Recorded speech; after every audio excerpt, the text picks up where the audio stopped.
ఇయాల కేటీఆర్ సారు కాంగ్రెస్ సర్కారు మీద నిప్పులు చెరిగిండుల్లా. కాంగ్రెస్ పార్టీ హామీలన్నీ ఉత్త జూటా మాటలని, వాళ్ళకి మాటలు తప్ప చేతులు చేత కావని అన్నాడుల్లా.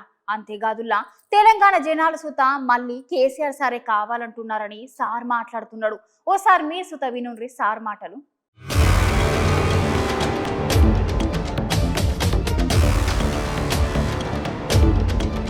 ఈ రాష్ట్రంలో 10 జిల్లాలు ఉన్న తెలంగాణను 33 జిల్లాలు చేసింది కేసీఆర్ ప్రభుత్వం.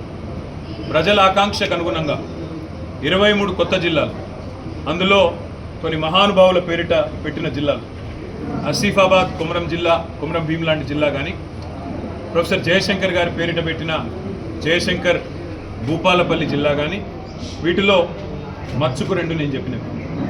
అదేవిధంగా మొదట కొన్ని జిల్లాలు ఏర్పాటు చేసిన తర్వాత స్థానిక ప్రజలు, స్థానిక నాయకులు ఐకమత్యంతో పోరాడి సాధించుకున్న జిల్లాలు మరికొన్ని ఉన్నాయి.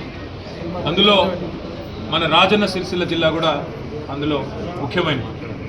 ముఖ్యంగా ఉమ్మడి కరీంనగర్ జిల్లాలో 4 జిల్లాలు, కొత్తగా పెద్దపల్లి, జగిత్యాల, అదేవిధంగా రాజన్న సిరిసిల్ల.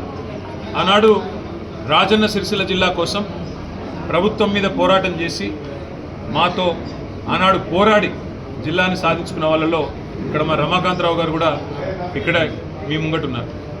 ఆ రోజు ఈ జిల్లాలోని జిల్లా సాధన జేఏసీలో భాగంగా ఇక్కడి న్యాయవాదులు కానీ, అదేవిధంగా ఇతర జర్నలిస్ట్ మిత్రులు కానీ, ఇంకా కొంత ఇక్కడ ప్రజా సంఘాలు కానీ అందరూ కలిసికట్టుగా ఆనాడు చాలా కష్టపడి పోరాటం చేసి జిల్లాను సాధించుకున్నారు.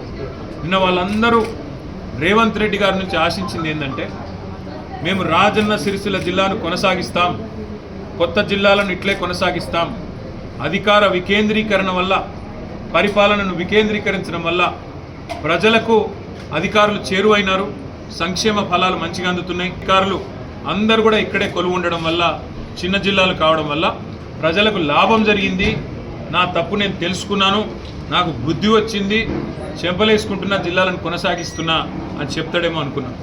కానీ ఈ ముఖ్యమంత్రి వైఖరి ఎట్లా ఉందంటే, కేసీఆర్ ఏం చేస్తే దానికి ఉల్టా చేయాలి. కేసీఆర్ గారు 3,000 కోట్ల రూపాయల బతుకమ్మ చీరల ఆర్డర్లు ఇచ్చినారు. ఇక్కడి బతుకు నిలబెట్టినారు, సిరిసిల్ల నేతన్నల బతుకు నిలబెట్టిండు. నెలకు 15-20 వేల రూపాయలు సంపాదించుకునే విధంగా, గౌరవప్రదంగా జీవించే విధంగా సిరిసిల్ల నేతన్నలకు ఒక గౌరవాన్ని ఇచ్చింది కేసీఆర్ ప్రభుత్వం. ఇవాళ రేవంత్ రెడ్డి గారు వచ్చిన తర్వాత రంజాన్ తోఫా కట్టు, క్రిస్మస్ కానుక కట్టు, బతుకమ్మ చీర కట్టు. అంటే కేసీఆర్ ఏం చేస్తే దానికి ఉల్టా చేయాలి.